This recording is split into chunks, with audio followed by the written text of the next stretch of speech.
We tend to treat the end of life as a strict binary. One side holds religious faith, the other relies on the clinical silence of a hospital monitor, signaling a definitive biological stop. But this consensus relies on setting aside a century of cross-disciplinary data, gathered by researchers who looked past the clinical silence.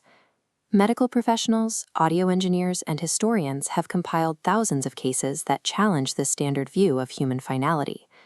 When we track this evidence, we see a clear progression.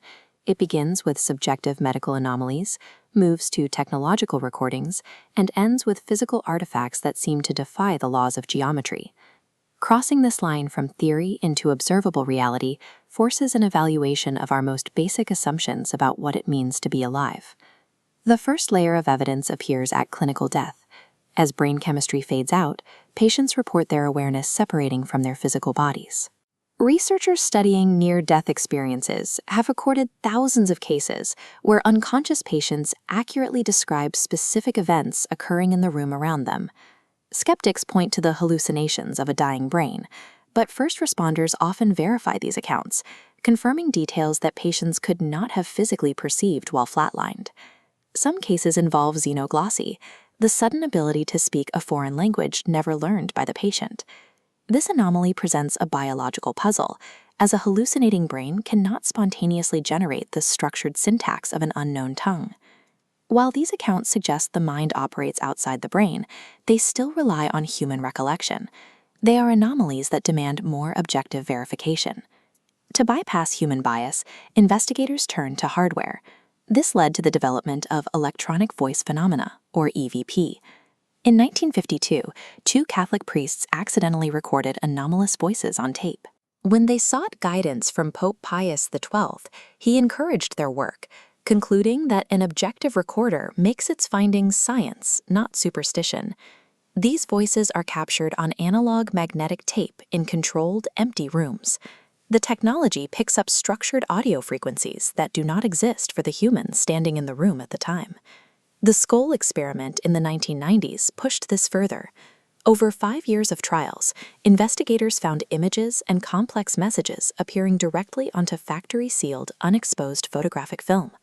By imprinting on magnetic tape and unexposed film, the phenomenon moves from a subjective feeling to a measurable data point that can be replayed. The highest tier of evidence involves physical mediumship, sessions designed to leave behind undeniable material proof. In 1920, Nobel laureate Charles Richet and a team of scientists conducted experiments in Paris with a medium named Franek Kluski. Forms dipped hands into hot paraffin wax, then cold water, solidifying a brittle shell. These retained microscopic fingerprints, presenting a geometrical problem. A physical hand is too wide to slip backward through the narrow, hardened wax wrist without shattering it. Scientists poured plaster into these intact shells to preserve the shapes. Those child-sized molds remain in scientific archives today as astable, three-dimensional objects. When anomalies leave permanent physical artifacts, simple denial is no longer a mathematically viable path. If consciousness survives the body, we are no longer looking at isolated medical glitches, but a much larger, eternal system.